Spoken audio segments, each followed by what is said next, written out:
satellites? A satellite represents a journey, information gathering, this journey around the Earth. Welcome to Satellite Haiku. I'm MiLo. I'm Shawn. Hey, brother. So good to see you.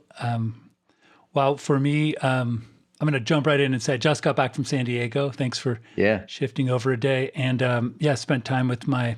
How's the baby and the baby mama and baby daddy? You know, the first night was touch and go. There was a little bit of problems, like with maybe a breast infection.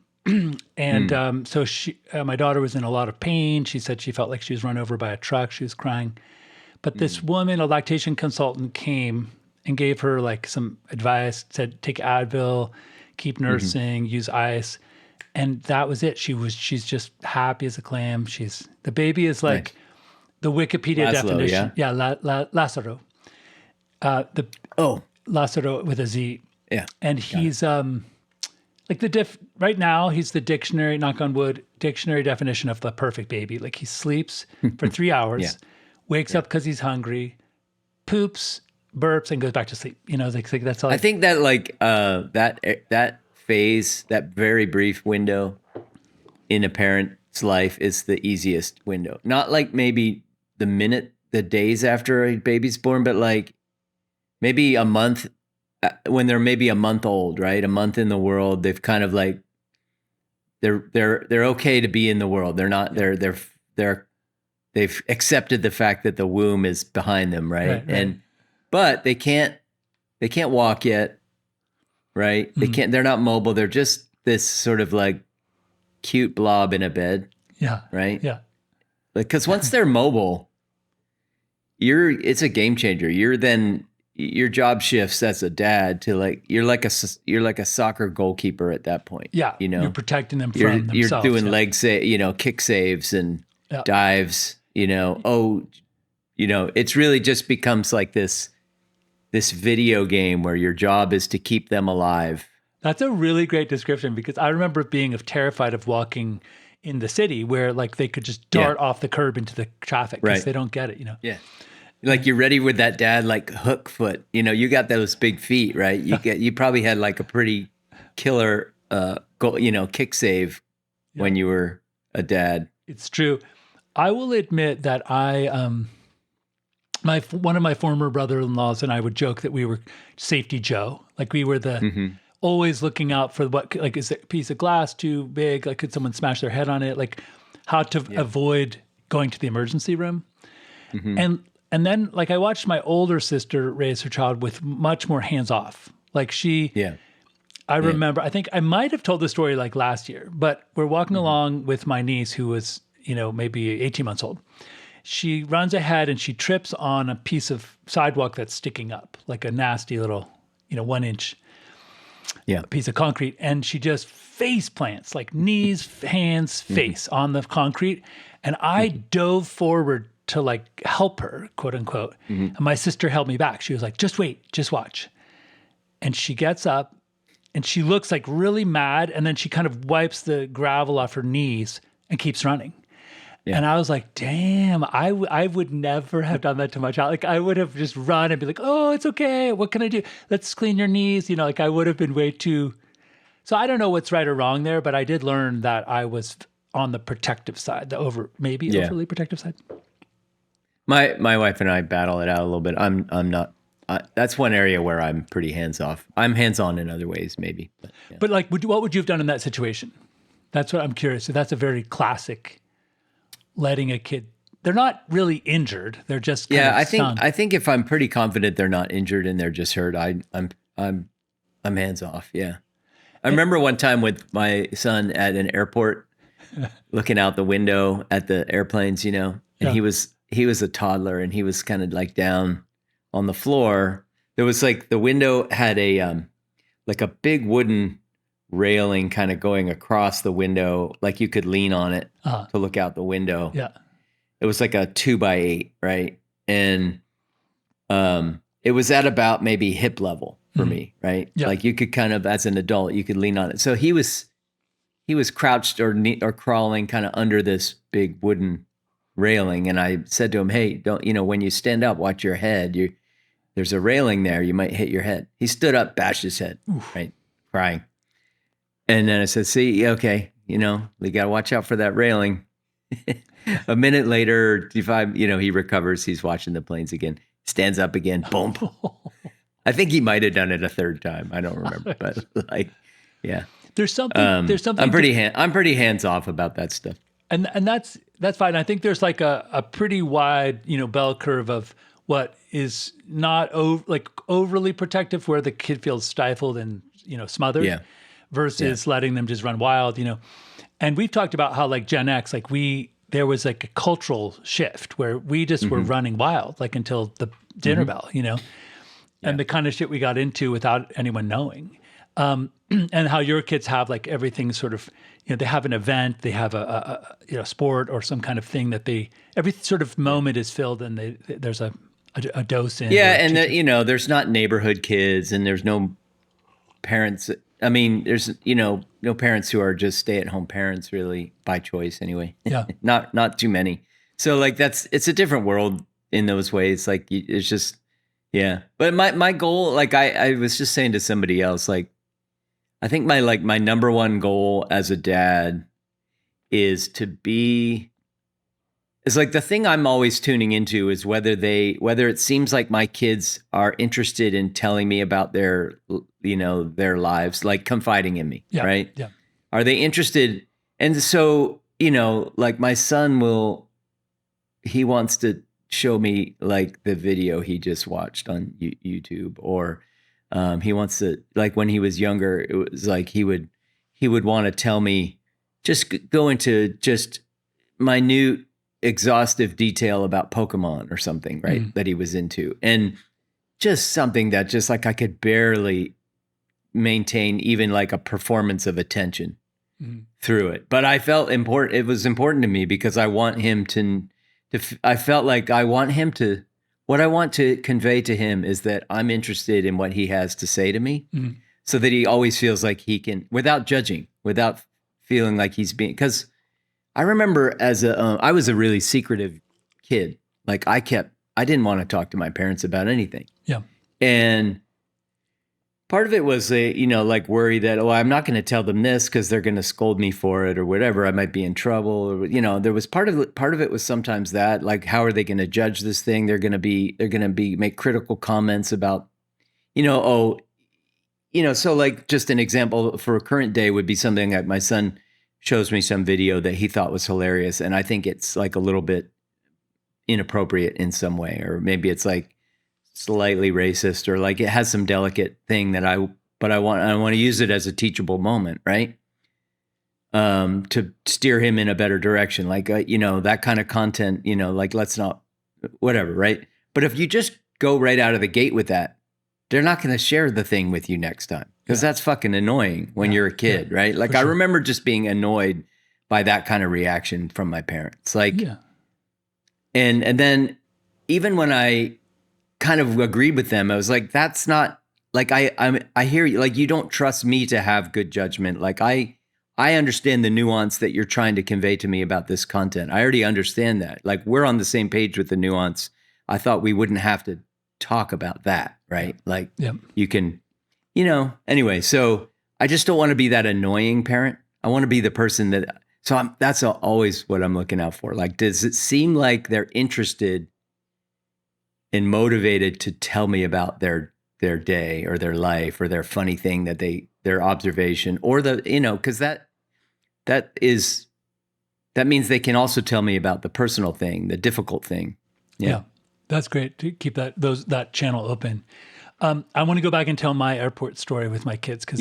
Sorry. No, it's okay. So I even just reminded my daughter of this when I was there.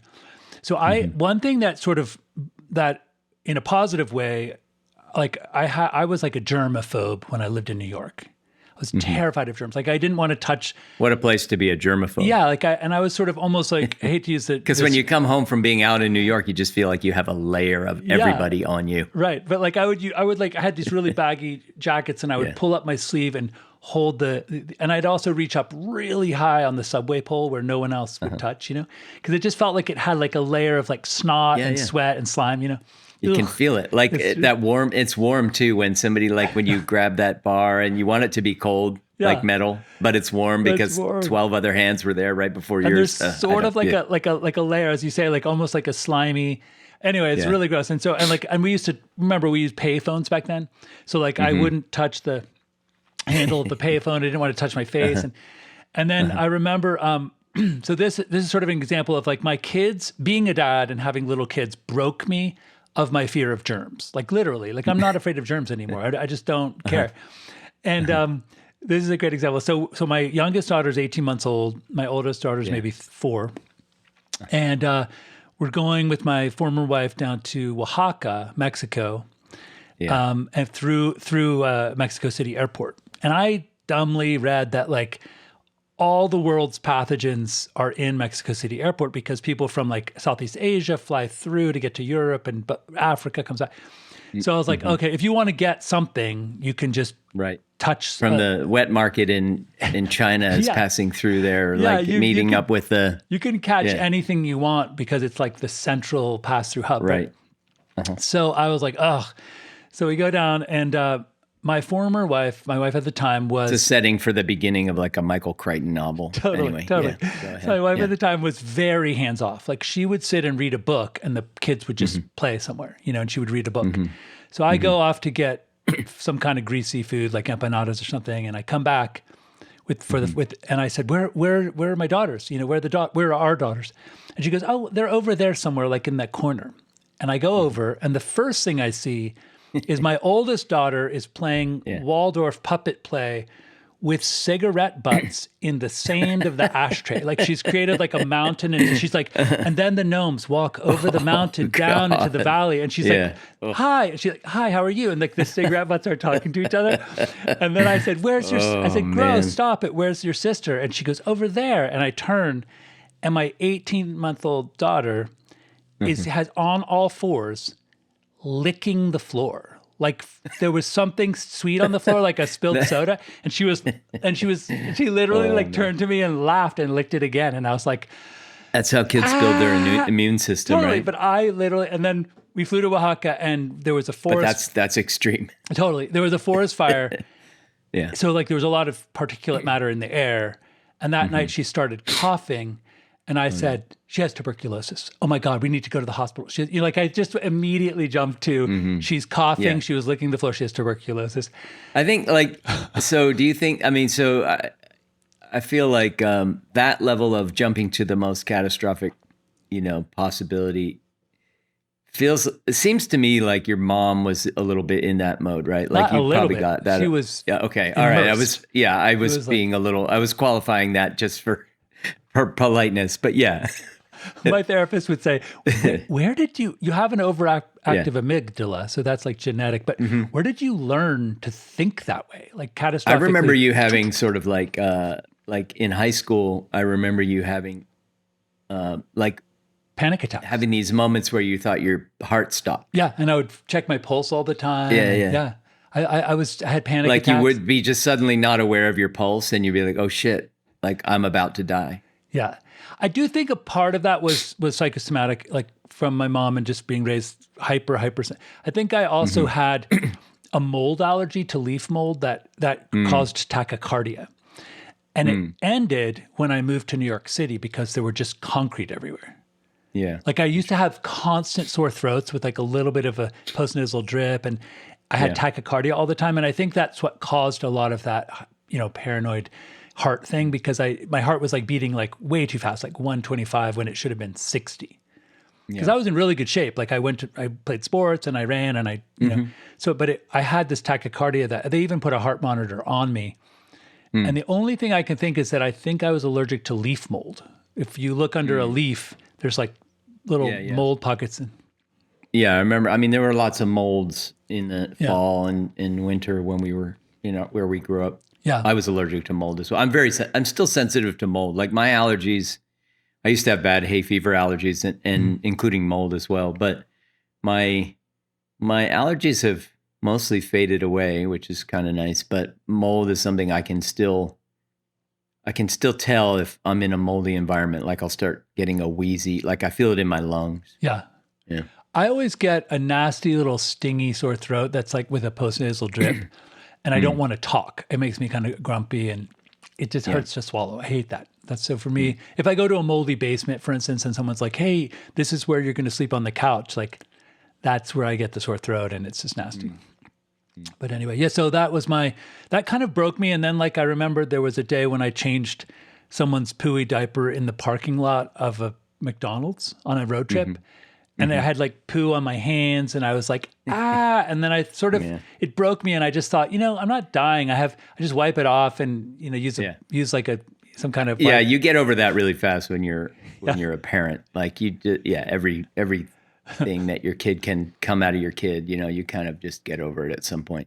I was trying to walk my daughter through, I don't know. I think it was, just loading the dishwasher, right? Like, okay. Yeah.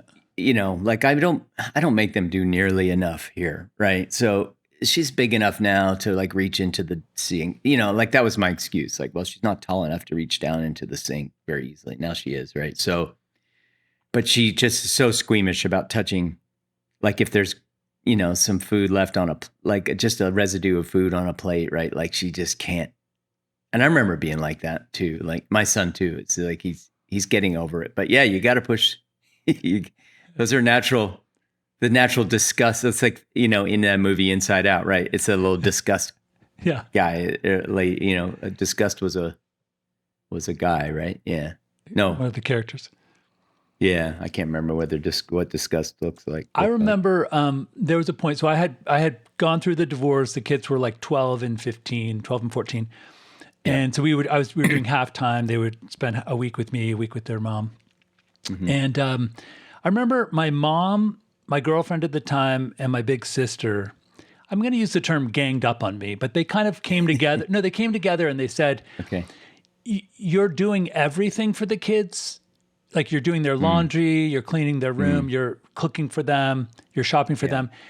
And you're not helping them. Like when they kind of leave the nest, they're going to like not feel like capable of doing this. So anything. You should stop doing them. And I noticed that I thought I was expressing my unequivocal. That's your love language. My giving, unconditional love to them by serving them, and so it was very awkward to uncoil. Isn't that one of the love languages, like service, serving? That's yours. Yeah, and it felt so much like I would do anything for them. And what was awkward was to like not serve them to serve them. Felt like a weird break in some way. No, I'm 100% with you. I think I have the same impulse, and it's really hard for me to not be doing the things because it makes me feel good. Like it's just my natural. I think it's the way I naturally want to be. It's like, and I also like exacerbating that on the other side is like I have it physically pains me when I see somebody just doing something incompetently. Right? Like that I can do a lot better. That right? is hard. That's so like hard. Even when you're trying to like let them do their thing, but they suck at it.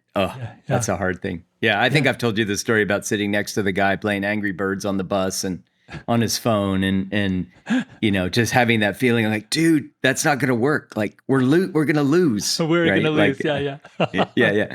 Like I get invested in the, the job well done. And it's like, why is my son does the garbage or whatever. Like, why didn't he grab bags on the way back from now he's going to have to go back down there and get, I'll just get the bags. It almost seems like a thematic element of being a parent is finding the balance between kind of mentoring someone and offering wisdom that you learned, or letting them learn the hard way, like with the head bumping thing. Like you gave him the warning. You're like, if you stand up quickly, you're going to bang your head, and then he just kept doing it.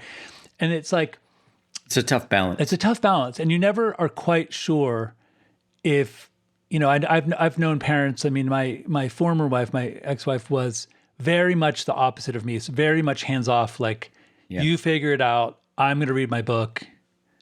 You know what I mean? And like. Yeah, I mean, I like with my son, like trying to, so he's starting to take city buses and stuff, and he, like I want him to get better at that, right? By himself. Yeah, cool. But or sometimes with his sister, he'll be the big brother with his little sister on the bus home from school or whatever. I don't make him do it that often, but but I should make them do it more. And one of the reasons I don't is kind of like, there's the safety stuff and like sketchy people on the bus sometimes, whatever. That's an issue a little bit, but that's not the main issue. Like the main thing is kind of like that service bug again, that love language thing where I'm like, oh, but it'll take him an hour, more than an hour to get home, and I could get him home in 20 minutes. Like, what I mean? Like his time is precious. He's got a lot going on. Like, I'm not going to really make him sit on the bus for an hour.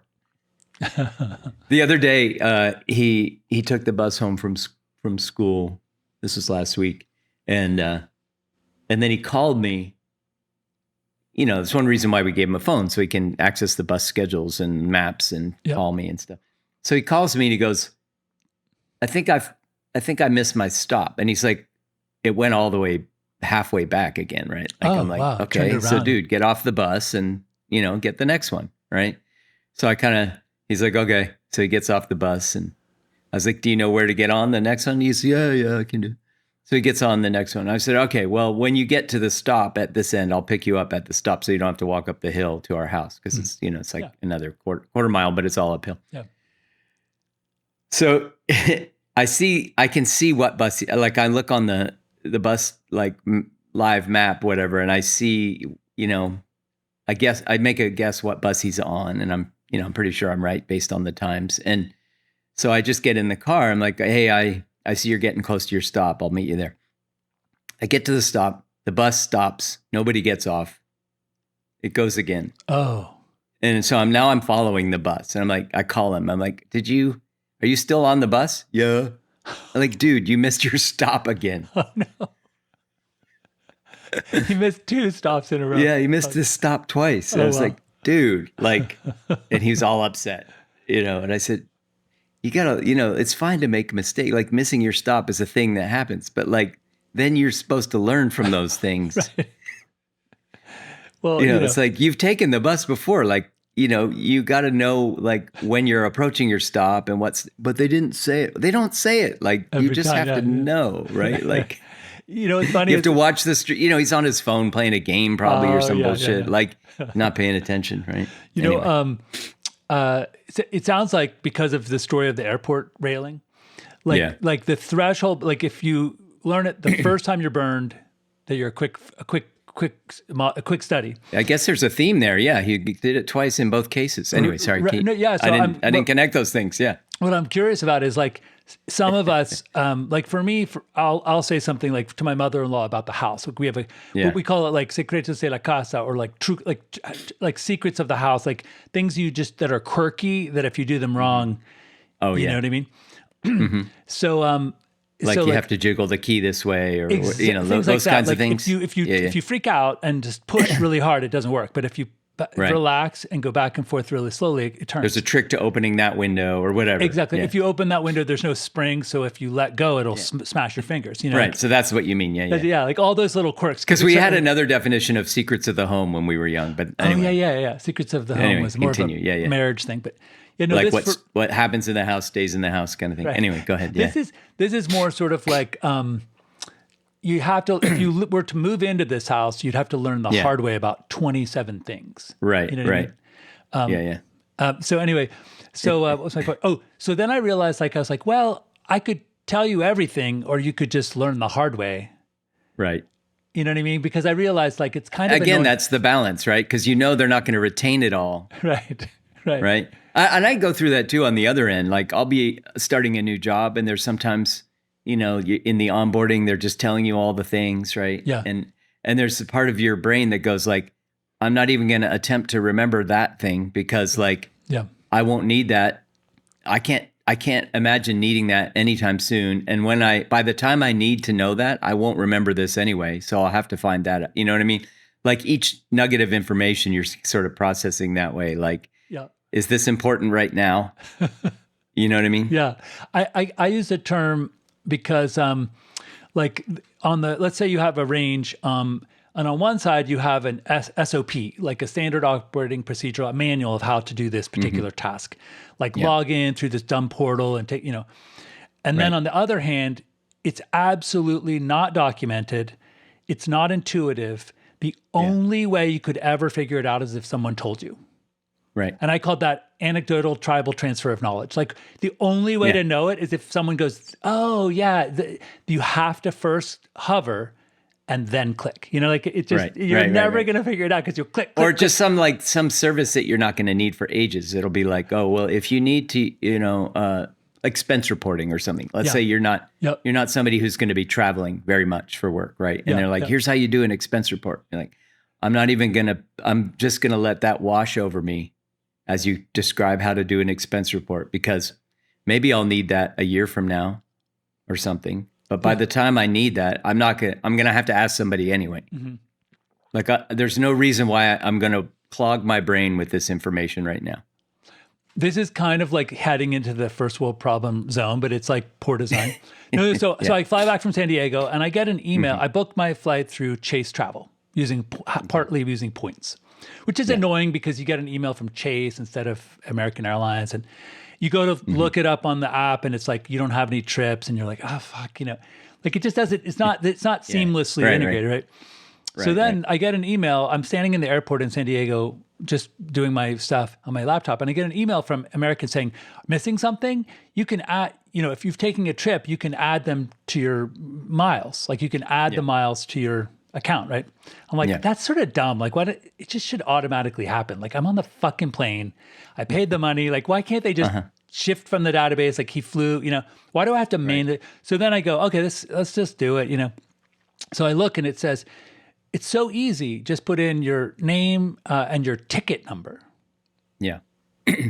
Well, but let's just jump to the chase and say your ticket number. Yeah. They say it's on the email from Chase. It's not.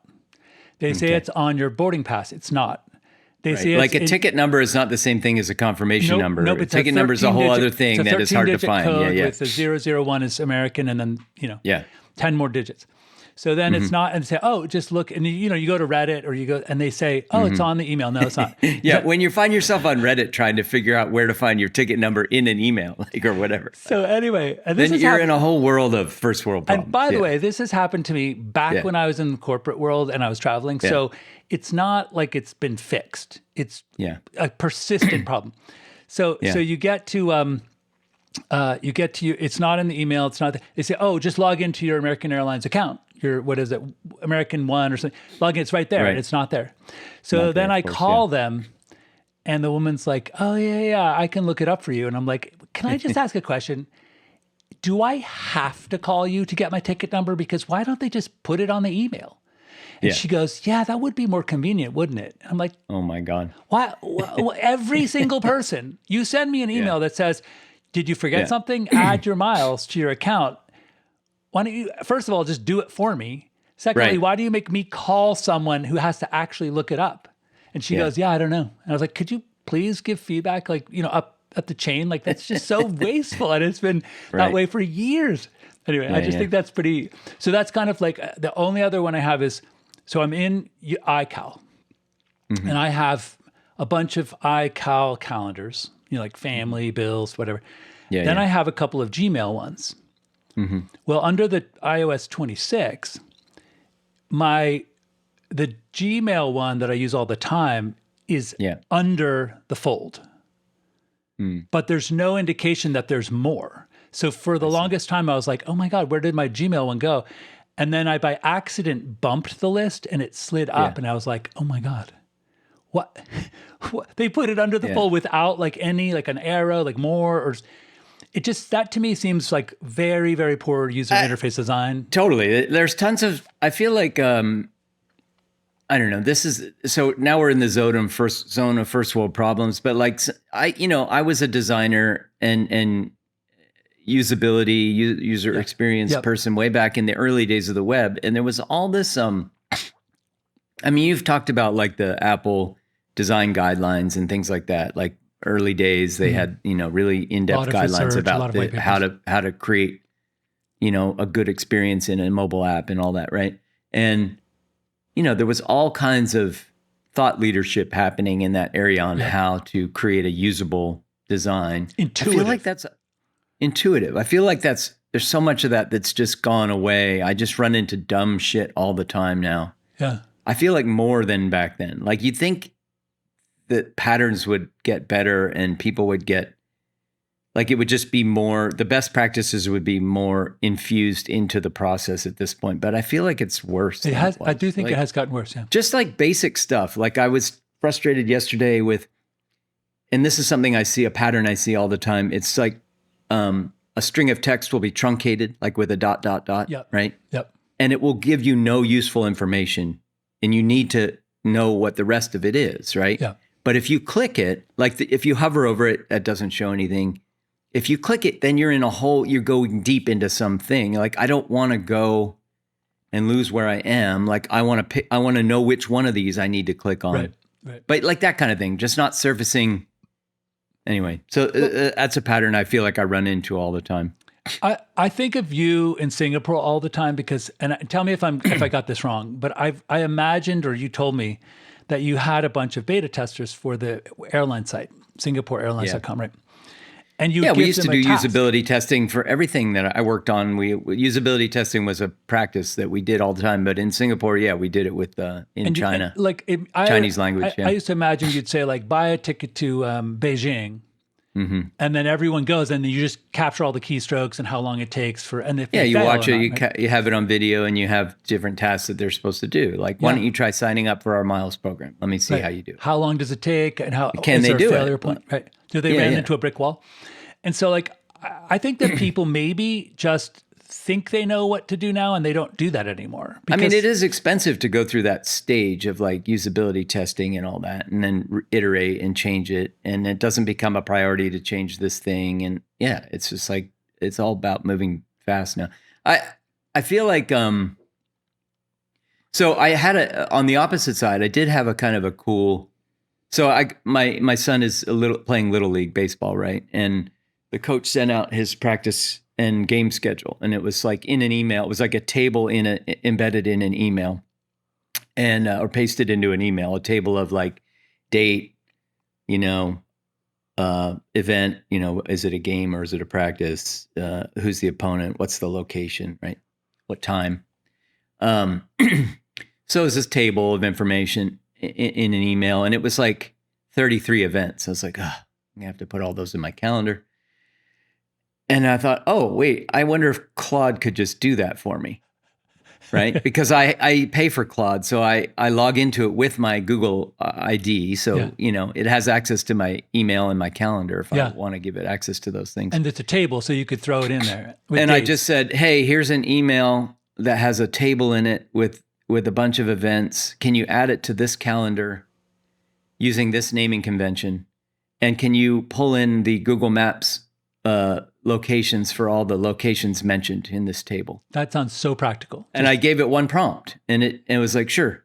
And then it was like, it started to do it, said, I need write permission to your calendar. I was like, okay, I'll give you that. And then it did it all. Yeah. And I was like, that's sweet. Took about it took a few minutes to go through it, and, it created a little script and whatever. That's pretty cool. And then, like 4 days later, the coach sent, oh, sorry, there were a bunch of mistakes. We changed some things in the calendar, sent an updated one. I was like, oh, I'm glad I did it that way. Because now I just was like, hey, Claude, like there's a bunch of changes. And I said, here's the old email, here's the new email. Can you just make all the corrections? Yeah. And he did? It did? Yeah. And then it was like, I found a couple typos. You want me to fix those too? I was like, no, I can fix those. But okay, so what you're describing to me, if we had like the Terminator on one side, and on the other side R2D2, like you're describing R2D2 because he's just this benign little round-headed guy that just helps you. It's just there to help you to do like annoying tasks that that are obvious. Like it had a table, like it's so obvious it can just parse the table and do the work. And I mean, Siri maybe someday will be able to do it too. I think Apple, as far as I understand it, they're going to partner with. I mean, they're going to use one of the AIs. They're not going to build their own. Kind of like Microsoft used OpenAI. It's like Siri from the beginning was limited and would never, like, she could never get out of this one limited box because I don't know why, because she never. It's funny that you say she, like I say it when I say Siri, but I always go say ahead. she. Yeah, I have an I know, Aunt it's Siri, interesting. So yeah, that's funny. No, it's one of those things where, like, we've talked about this too. Like, I think I wonder sometimes, I worry sometimes that I might be the guy in the show Westworld that abuses the AIs or the androids, the robots, because I don't consider them to be human beings or whatever, right? Because I do have a resistance to anthropomorphizing these technologies. Even though in our little work that we're working on, by the way, I did finally sat down and wrote a couple scenes. But Nice. the other thing that's happening too, like when you talk about R2D2, I feel like the thing that I am watching and to some extent participating in is like I'm seeing very quickly how like the sort of the gulf that's forming between people who are using AI a lot in really productive ways and people who are not really fully, you know what I mean? Like if you go on LinkedIn or something and you see like somebody will say, hey, here's a thing I just did with Claude Code, right? And they're just did some extraordinary thing, or OpenClaw or whatever, right? Like, here's how I'm using OpenClaw, right now. And it'll be like some crazy thing that they've automated in their life. Like my little calendar hack times 100. And then there's other people that are like, there's lots of other people that are like, have barely touched any of these AIs, don't really know what they can do. Maybe I've used it a little bit to answer questions or whatever. And then, it's just really interesting. I feel like it's creating this, there's like the power users are so far ahead already of what normal people are doing. And it'll be interesting to see the separation that creates between people, because I feel like the internet did that. It's like the internet did that to some extent from the beginning. Like there were people that go back in the personal computer. Like there were people who were accountants who were using spreadsheets, right? Like literally paper. Right. Yeah. So it's interesting. Yeah, it's interesting because I feel like it is incredibly powerful. If you can use it to do incredibly powerful things. It's not. Because there's I don't know. I was watching a sort of a conversation between two people that I follow, Max Reed and John Gans, and they do a live stream every week or so. And one of the recent ones, they were talking about an article that they had both read about how people on the left tend to be like the discourse on the left around AI is a little bit sort of behind the curve, or like not kind of keeping up with what's actually happening. And it was about how, a lot of people more on the left sort of mock AI because of, and they overemphasize scenarios where it makes dumb mistakes and things like that. And so there's sort of this joking position with respect to AI, a little bit of a mocking sort of like smug or position on the left when it comes to AI and what the future of it. And there seems to be like a weird other extreme on the right in terms of the discourse around AI. But it's just, they were just kind of talking about like,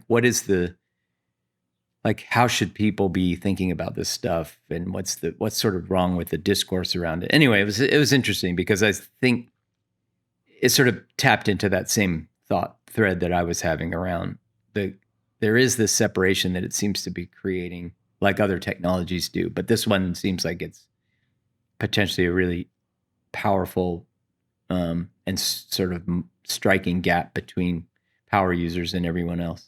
I'm not a math guy, but I'm going to use a term like logarithmic or exponential. And I feel like back when we were talking about this Kali Yuga, the sort of acceleration of change, and how the Industrial Revolution, for like 150,000 years, we were hunters and gatherers, and then agriculture and religion, and then, the tools and steel. So I feel like, is it that if we go to the personal computer, then jump to the internet, then jump to AI, is it that gap between the users and the non-users, the early adopters and the non-adopters, or the resistant group, is that gap is much steeper, the change curve is much steeper? In other words, like, is that what's scary about it? Because it seems like in the past, like, it wasn't such a big deal. People I don't know if I would use the word scary. It's just, I feel like Yeah, there's an interesting distance. I mean, so I do think it is logarithmic exponential because I mean, when you think of the story of the Luddites, right? Like, um, the dynamic there was that I think it was weavers, right? Like it was, and they were upset and sort of rebelling against reacting to this technologies for weaving cloth, and Right. and there were a couple reasons for their reaction. One was that it was going to put them out of work, obviously. The other was that it produced sort of low quality, high output, low quality, and they were like, we produce beautiful work. Like that artisanal stuff is way better than what that thing is making. You're just leaving us in the dust. You're not like in terms of like the society they lived in, there was no sort of like safety net, right? So that was another issue. It was like there's no retraining. You're not helping us find something new, like in this. So that's an early story of that same thing, right? Like on a mass scale across many, many kinds of vocations and jobs. I think it's just like, I don't know how to articulate it because I don't really have a really good sort of like takeaway from that other than the feeling of like, I'm just feeling a visceral thing when I see, oh shit, like that person's doing something really cool with AI and I'm somewhere on that curve, but not where they are. And then I know plenty of people that are just like if I talk to my mom, like she would be, like she's 82, like who cares? But she doesn't need to learn this stuff. Right. But like, let's say her younger friends who are not like on the internet that much or whatever. And it's just like I don't know what it will create between those power people and these other people in terms of, I just feel like it's another inequality vector. Right. And I'm not sure what to say about it or how to think about it. Right. Yeah, I know it's an interesting, definitely an interesting question. Prof G said, hey, to really do a boycott, you should kill your AI subscriptions. I didn't have any, but I had like ChatGPT free on my phone. Yeah. And just for fun, I deleted the app. Like I still have an account. I could log in on my laptop. Yeah. But I certainly, if I got a bunch of jobs, I'm not working right now, but if I had a bunch of work, I would use, Adobe. I'd use all of the image generation ones, maybe even the video ones. Yeah. It's definitely an interesting question. And also being with my grandson. The use cases like the ones where it produces output, like it seems to do a lot less good when it comes. Like the really powerful use cases I'm seeing are people that are really using it to take care of dumb busy work in their life. Yeah, like if you were doing a thing and you were like, I want to find, like, I don't think that it does a good job of creating video or say still images yet. Like it doesn't do a great job, but what it can do for me is go and find, like, I need some inspiration for this thing. So I want it to give me in my inbox every day, like I want it to go find stuff for me that I can use to pull into my new project, right? Like that would be an example of busy work where like you might spend a few hours a day, like just scouring the internet for certain things and just like, and you could set it up to just like provide you with stuff, right? Like an admin kind of job. Yeah. Not the creative job, but the admin job. And those are the use cases I'm seeing that seem really powerful to me.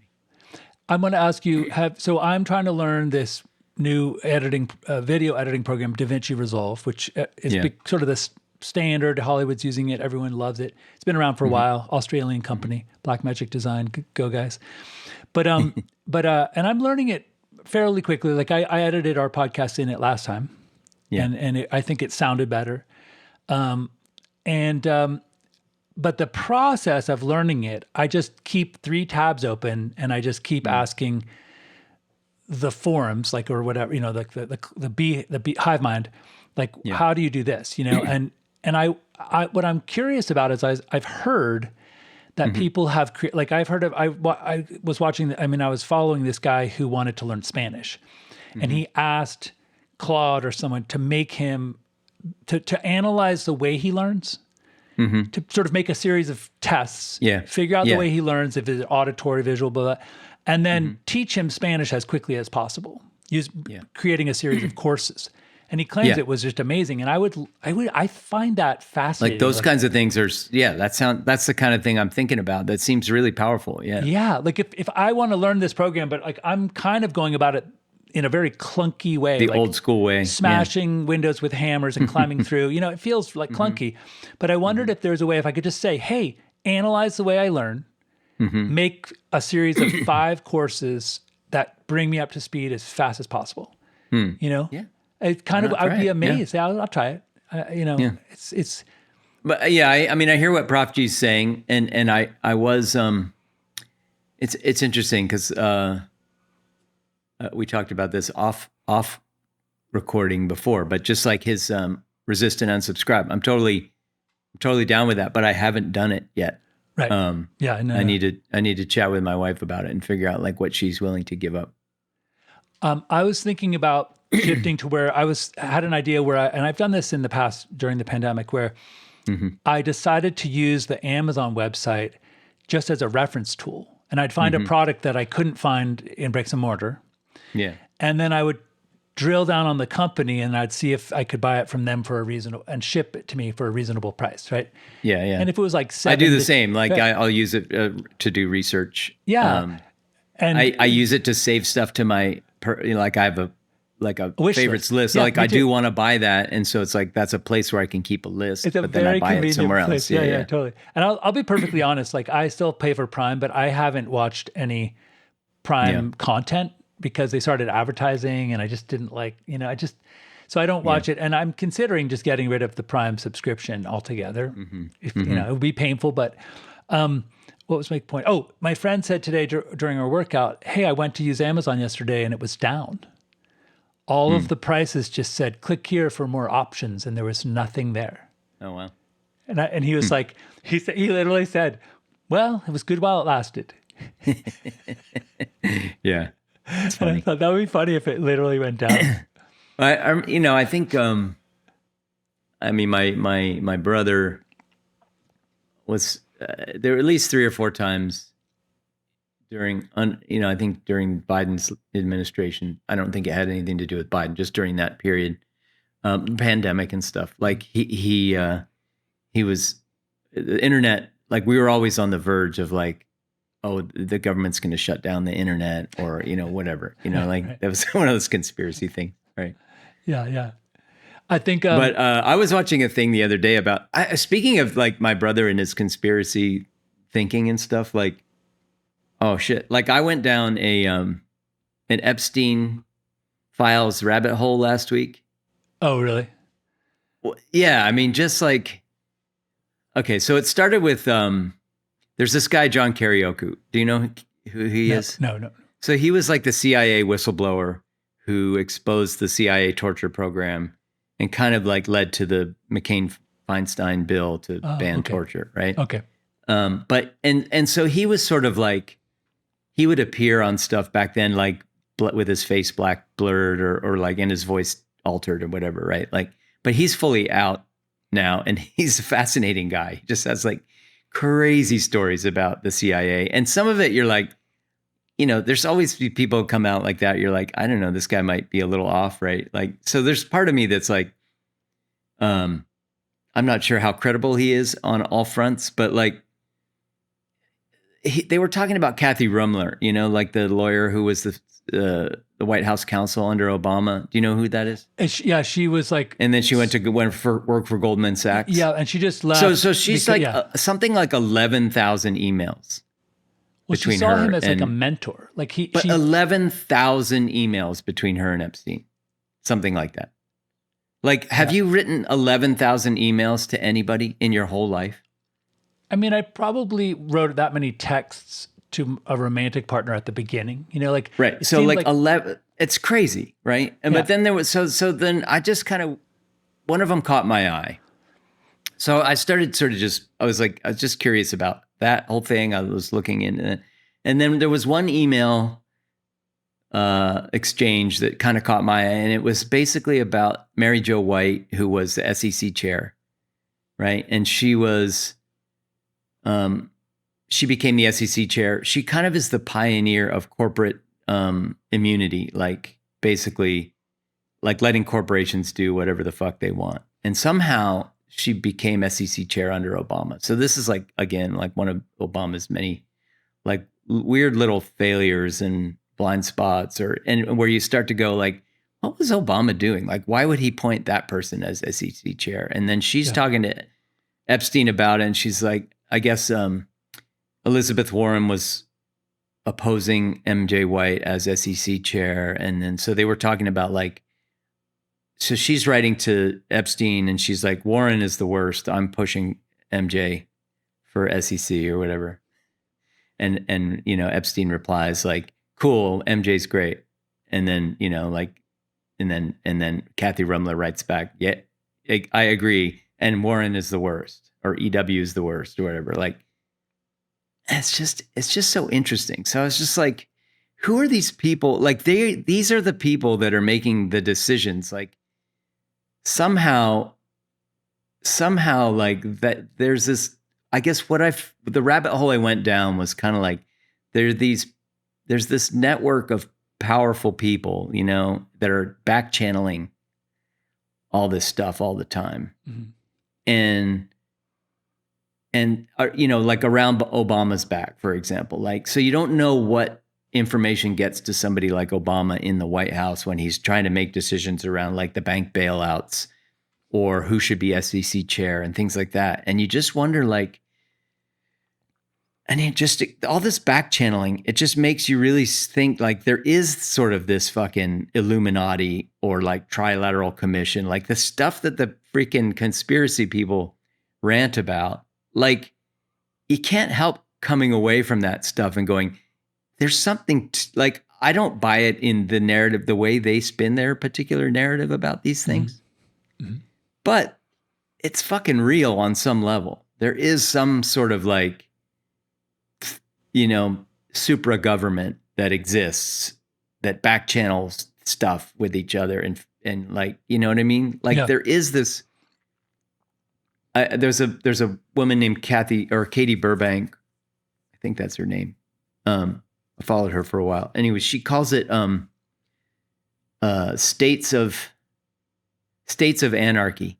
There's like states used to be the most powerful, like nation states used to be the most powerful sort of organizing entity on the planet. Yeah. But at some point, like in the post-war era, like with the International Bank and International IMF and the the World Economic Forum and these entities, the neoliberal kind of global capitalist, it really at some point became like capital is the most powerful organizing force, and it finds its own way around state laws, you know, national laws and governments and so, you know, when you think of like Iran, right, or like the sort of what happened in Latin America and these governments, it's like these nations were allowed to operate as nations unless they somehow were obstacles to capital,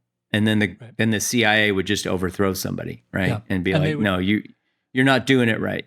And they would like use the Congo. They'd use the Machiavellian and justifies the means to say, we're fighting communism in South America, so we'll do dark things and black ops in order to prevent communism from running rampant over South America, for instance. But what it proves is there's this more powerful network that is way more powerful than nation states, right? That's true. Yeah. Like if you're the Congo and you have all these resources and you're like you know, like you're trying to get rid of the colonizers, like, you know, Belgium or whatever, that have been just extracting your resources, and you go, you know what, this is our land, and we're going to elect this guy, and he's going to kick out the Belgians. And then, you know, the world steps in and goes, nope, that's not happening. You know. And they topple your government and they put their guy in. So nation states are not the, you know, it's just kind of interesting. And so like, I don't know, I guess that's the rabbit hole I went down, was kind of like, you sort of know that on some level and you see that happening, and you sort of but I guess what it reveals, what the Epstein stuff sort of reveals is it puts faces on some of that, for one thing. Yeah. It puts emails and actual, specific communications on that in some ways. And then it also shows, like, it shows, what do we call it? The sausage making. Yeah. It's like you of get that this, thing. of that stuff. Yeah. Of that stuff. And you go, that's how, yeah. And it's a little maddening because I go, fuck, man, like the Marjorie Taylor Greens and the, you know, my brothers, and like there's a level on which, like, you know, there's a level on which the stuff they oversimplify and they create villains that aren't part of it, and they, you know, and it's, you know, the Rothschilds and the Jews or whatever, like, you know, some of the stuff that gets sort of painted on top of that is totally wrong and dumb and distracting. But yeah, it's just like, I don't know. So that's the rabbit. No, I went down that rabbit hole a little bit. Yeah. I hear you. And I'll like, jump. why is Epstein involved in who should be the SEC chair? Right. Right. That kind of thing. Yeah. And anyway, and there's a lot of questions about was he just this master charismatic networker, you know? Yeah. One thing I thought was to point out that like, you know, we've attacked Iran. Mm-hmm. You know, it's interesting to see, like, to look at the sort of the money, the math of like, to defend, you know, what's going on in terms of like a very cheap drone comes in and then you shoot a $4 million missile to take it down. And it just, there's the industrial military complex is like literally creaming in their shorts because you have to buy more Patriot missiles to, you know, all of those. We're spending $1 billion a day, basically. Yeah. And the Gulf states are depleting their supplies. So where do they have to buy more? So we have to, so, hey, Tucson, fire up the Patriot missile, you know, Raytheon factory. Anyway, 1953, democratic Iran elects a socialist president who says, hey, let's renegotiate the British and American oil contracts because you're getting 98% of the oil and we're getting 2% of the profits. Let's go 50-50. How about that? And they say, oh my God, this guy's like, we got to take him out. So they install the Shah. The Shah runs the place just like Pinochet, just like anyone, you know, anyone who complains gets thrown in jail. He has 17 castles all over the fucking place, you know, richest man in the world or something for a while. And then he's overthrown by a coalition of hardline, you know, Muslim extremists and students who are very, you know, socialist. Yeah. And not at all secular students. Yeah, in a reactionary movement, right? Yeah. Right, but and then what we don't really ever learn about in school is that the fucking hardline Muslim caliphate murdered and thousands of students after they overthrew the Shah. And it's like a genocide against, like, they basically turned on the people that helped them overthrow the Shah, killed all the students using the Shah's own secret police, the Basiji militia, and then installed themselves. So it's like, hey man, thanks. But if the U.S. is going to come in for regime change, it's like, you guys, in 1953, we don't want that. Like, don't roll the clock back to 1953 because we don't want that, you know? And we also don't want the Khomeini.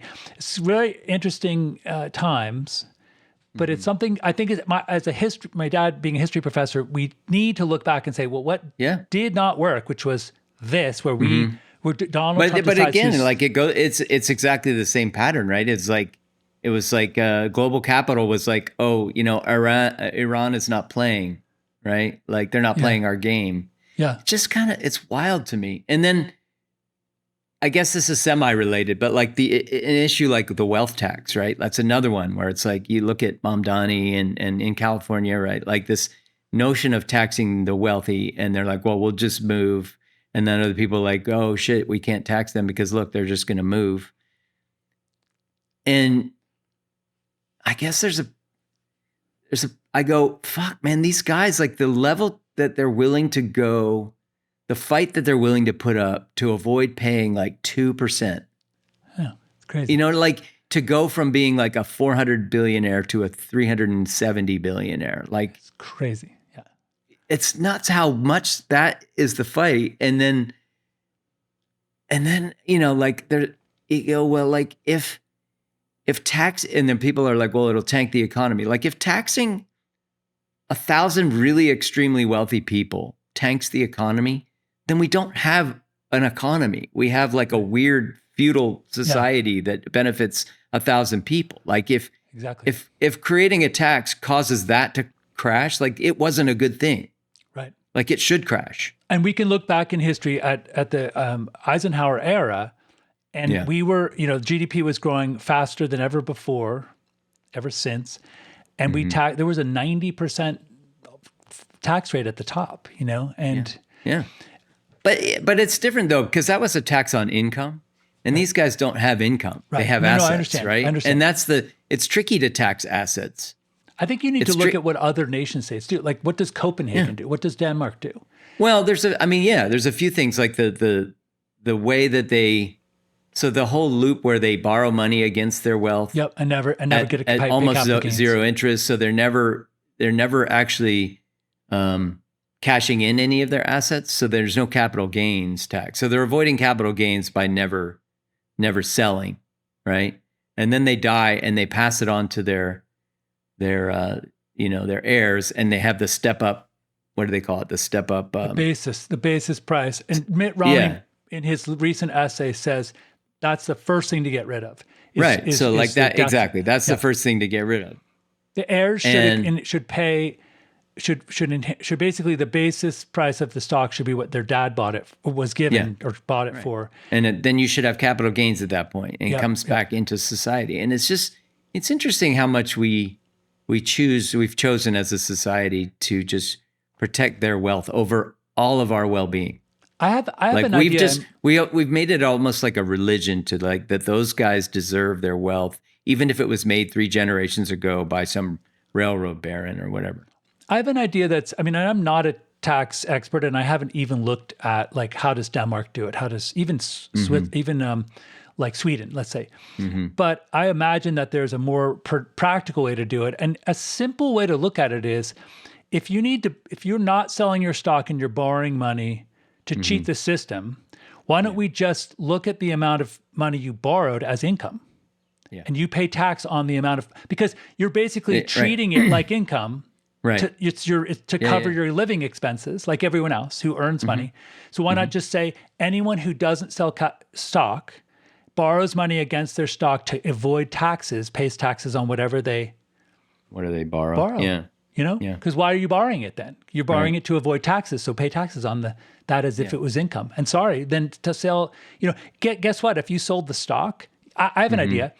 Make that earned income.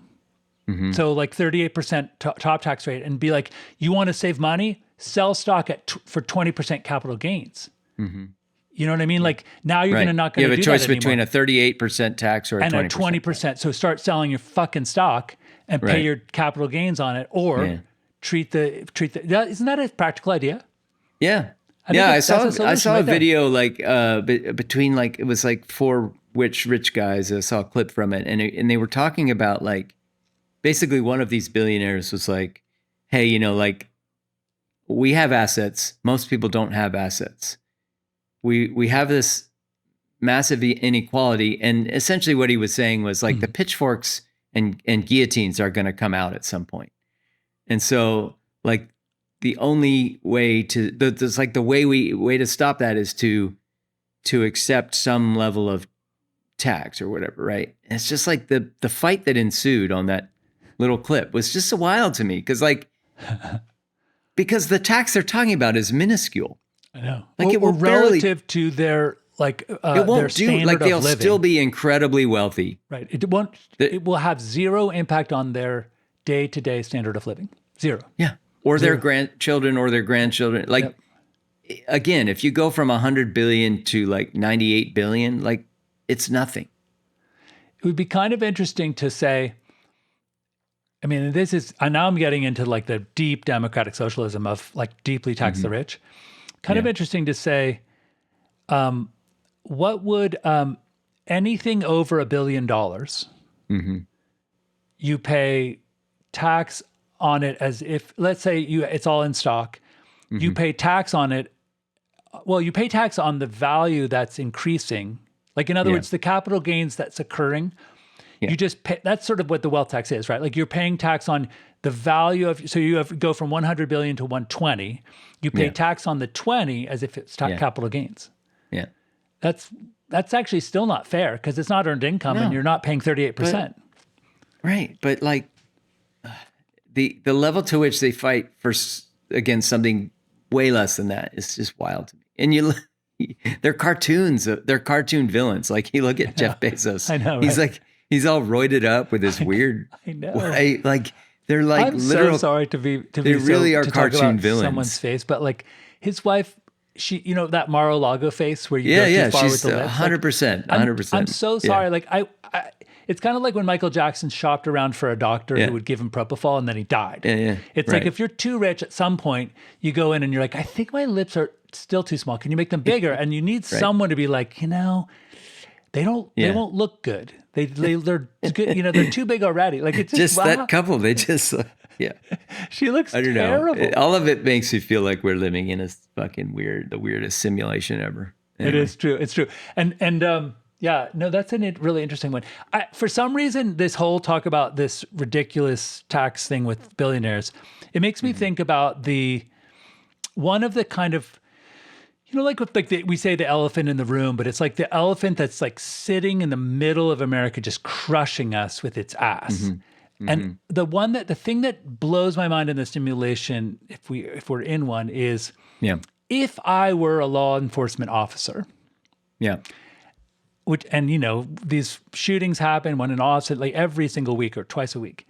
If you said, "Oh, there's a shooting down at the U of A, run over there now," the first thought I'd have would be, my body armor cannot withstand an AR-15 NATO round. Right. I have a handgun. They have a machine gun, basically. I mean, or even if I have an AR-15, like his AR-15 is going to pierce my body armor, and I'm going to fucking die. No, and I know. I would like, much prefer to not have most people battlefield support gun control, reasonable gun control. You know, like we don't.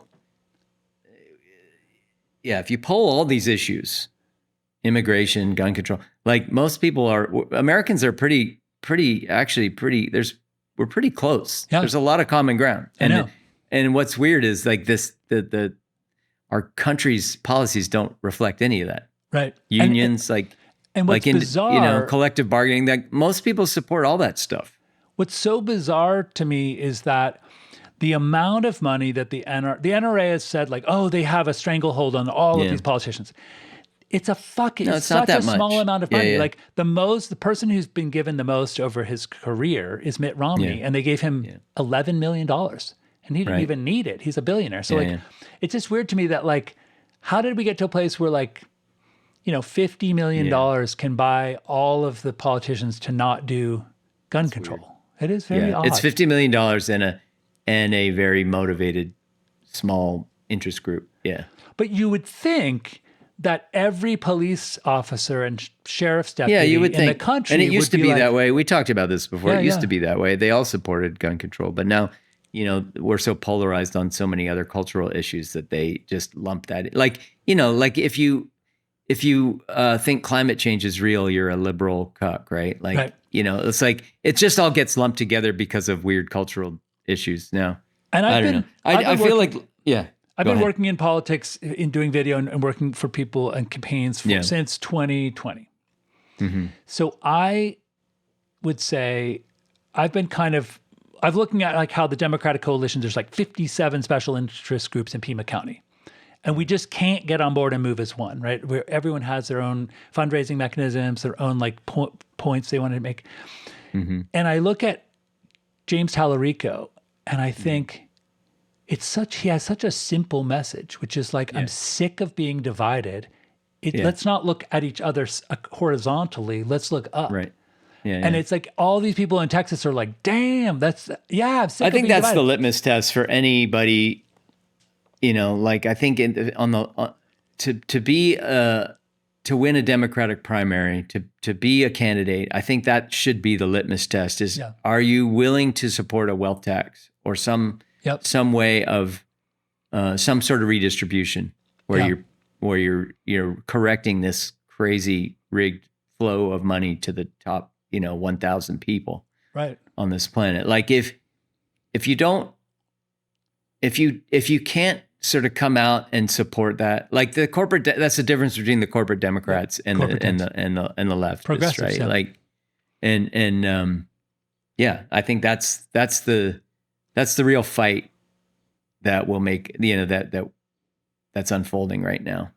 And the truth is, if you know how like everyone shifts left or right, and they say that like Joe Biden Joe Biden was considered pretty right-wing conservative guy, like back when he started being a senator. And by the time he was doing like Build Back Better, he was like a fucking FDR, Yeah, yeah. And I mean, his presidency should be remembered more fondly, policy-wise. And I think it will be historically. Yeah. Like, I think it will. Yeah. And I think, for instance, like Obama and Hillary Clinton, I think we'll look back and we'll be like, that was a lesson learned, that like kowtowing to corporations and, as you say, to capital. There was Graham Plattner was recently on Pod Save America. Yeah, it's a very short clip. So maddening. It's a short clip where Favreau, where Jon Favreau kind of goes through his like why the bank bailouts happened. Yep, exactly. Yeah, I heard him deliver that same, almost verbatim, he was on Adam Friedland podcast, who's kind of a funny comedian. He's like a funnier, more left-leaning Joe Rogan, basically. But he has a lot of interesting guests. Anyway, like Favreau, I saw the same clip as you with him and Graham Plattner. Yep. And his little narrative about that was like, it was like he was reading from a script, because he said that exact same boom, boom, boom, boom, boom. Yep. Almost the same exact words to Friedland. And it's bullshit. Well, it's funny because he looks a little off to the side and he looks a little bit sheepish and defensive. Yeah. And he starts saying, we wanted to do this, but we couldn't. We wanted to do this, but we couldn't. And this stopped us, and this stopped us. And I'm like, okay, well, I mean, Graham Plattner makes a great point. And he's like, and Tallarico's saying like, well, we tried that and it fucking didn't work. So now it's time to fucking tax the rich. Sorry, But like Favreau's, his whole version of that is just rationalizing bullshit. To make himself feel better. I mean, he was one of the speechwriters. He was a speechwriter. So he doesn't there. know shit about what was really happening. Well, true, but I also think he was, the speeches were there to defend what Obama chose to do. And I've been saying since 2008. But he wasn't in the room where decisions happened. He was a fucking speechwriter. Right, but he could have quit because he thought it was a stupid idea. Right, to bail but he out the doesn't banks. know. Like when Paulson says, "Oh, that law is we don't have a law." Like he's making that shit up. Like maybe Paulson was making something. Who knows, right? Like he's repeating whatever line he was told with no there's no critical thinking there. It's just like this is the narrative that was spun to me back then, and I'm going to just spew it out here now, credulously, right? When I was in the corporate world, I did experience, and I was a manager, a senior manager of the digital marketing team, and I had a psychopathic boss who kind of made decisions based on, whatever benefited her, right? Yeah. So I've experienced she even brought me into the room once and she said, "Can we look at the video that someone did, your videographer did of me?" She'd be like, "We were meant to be having a one-on-one to talk about my career." And she goes, "First, let's look at the video." And she goes, "I think that the videographer kept it in like log, which is very gray and sort of flat." Okay. Yeah. So she looks and she kept touching her face and she goes, "How come I look so gray? I'd like to look healthy. I'd like to look," and she said the word orange, like orange. And this was like right after 2016, right? So I was like, damn, man.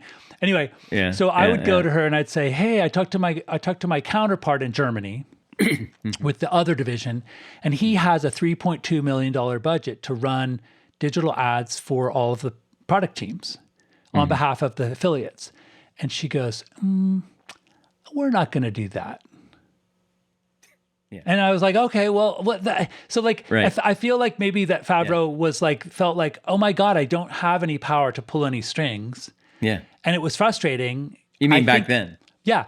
And I think he could just say that now. Yeah, I think he should say that now. I think he should own it and say, we made a mistake. But that's the thing. It's like it's clear that he's not ready to own any of it. And he doesn't, he he still defensive believes about- whatever yeah. narrative was Right. spun for him back like then. if you ran back the clock, I would do it exactly. We would do it the same way. And Graham Plattner and Tallarico and the rest of the progressives are saying, well, that didn't fucking work, and that's Right. why we had a Trump.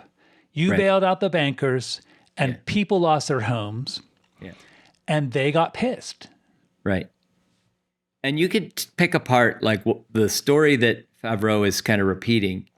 You know, you can zoom into those, like there's like a few decisions that were made. There was the TARP bailout, which Bush was a Bush bailout. Yeah, Bush started But- it. Yeah, But Obama had more leverage probably than, because it needed to pass the Democratic Congress, yeah, right? So there was leverage that Obama didn't exploit, Right. that he could have probably exploited. There was the mortgages, right? Like mortgage relief that he didn't, right. you know, Yeah. that could have rolled out differently, right? There was like several different layers of decisions that happened back then. And you could go into each one of them and you could go, here's what Obama might have been able to do. They didn't even seem to try to do, right? Right. And so, you know, like Favreau, it's disappointing that he doesn't seem willing to even look at that with a little bit more critical eye, to even question it, you know, to even have uncertainty about it, to even go, yeah, I don't know. Like, I was just a speechwriter back then. Here's what I was told. I don't really know what the real story is. I've been repeating this story. Like, that's what he should be saying now. Right. And there's one point that I thought was interesting that Plattner says about, okay, so you didn't go, so there were these contracts. Paulson says, oh, we can't break the contracts. Yeah. And about the bonuses. Yeah. And Plattner says, well, why didn't the DOJ investigate? It seems like there was tremendous amount of fraud. Like, if all of this money was lost, why did they get bonuses? Like, there should be an investigation. And Favreau goes, well, because back then we didn't ever tell the Justice Department what to do. And it's like, well, you can fire the fucking head attorney general for not doing their job and then put someone in who will do the job. You know what I mean? Like, Right. that's what the president's supposed to do. Well, so then you look at like Mary Jo White, the SEC chair, like her whole reputation is corporate immunity, right? So that was their SEC chair. That was the one Obama appointed. So he actively appointed people who were going to be kind to companies and corporations that were committing fraud, right? Like, that was her whole thing, and he appointed her. Yep. Like, he knew that, like, that wasn't like a secret thing about her when she was appointed, right? Yeah. So that was a little tidbit from those Epstein files. It's like, it's so interesting to see, like, how did that fucking lady get appointed to be head of the SEC? It right? is interesting, So right? just stuff like that, where you just go like, I don't think Obama was very committed to, like, you know, he was committed to capital, like, on some level. And that was more important to be an ally of capital than an ally of people on some level for him. And it's weird because that's not the community activists who entered politics. So, like, what happened? I think in some ways you have like a part of Obama's talent as a politician was that he was able to give great speeches. Like, he was able to move you. Yeah. Like, there's not a black America. There's not a he was white a rhetorical- America. We're one America. Yeah. Like, and you, Exactly, it moved yeah. you, made you want to feel good. So in some ways he's like flying way up this really high altitude level. You know, Rahm Emanuel was the chief of staff for a lot of it. Maybe during that period, I actually don't know. But that's the person who, you know, he probably trusts Rahm, and Rahm's like, hey, we're pushing through this SEC. Yeah, Rahm was a political mover, right? Yeah, Like, and a a networker. fixer kind of guy. Be interesting to sit Rahm down and say, hey, did you see, you know, now we see what happened. How would you have done it differently? Why did you appoint this? Why did you push this person? And Obama probably said to Rahm, do you trust them? And he goes, yeah, he's great. Everyone says they're great. And he goes, okay, go for it. You know, like, I don't think Obama was like interviewing them himself. No, probably not. But like, But big picture, you I just think he would have, like, in certain positions, you'd think he'd have certain kind of policy and ideology priorities. Like, we want a person who has a track record of doing X, Y, Z, yeah, right?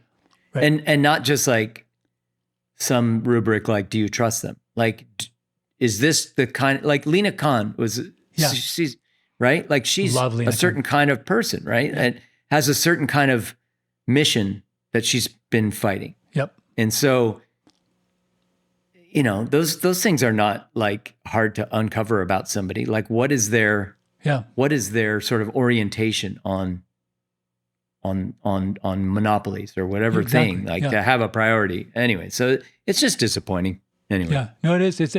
But I do think in some ways I think I by default fall into an optimist barrel, right?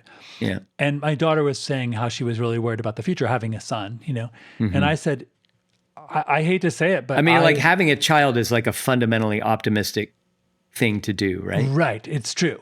But you could also worry about wanting their future to be bright. It doesn't mean you have no worries. Yeah. Yeah. I mean, and she's about to graduate from medical school. And if you look at that, I saw that, who is it? Not Claude. Who's the guy that runs, what's the company that makes Claude?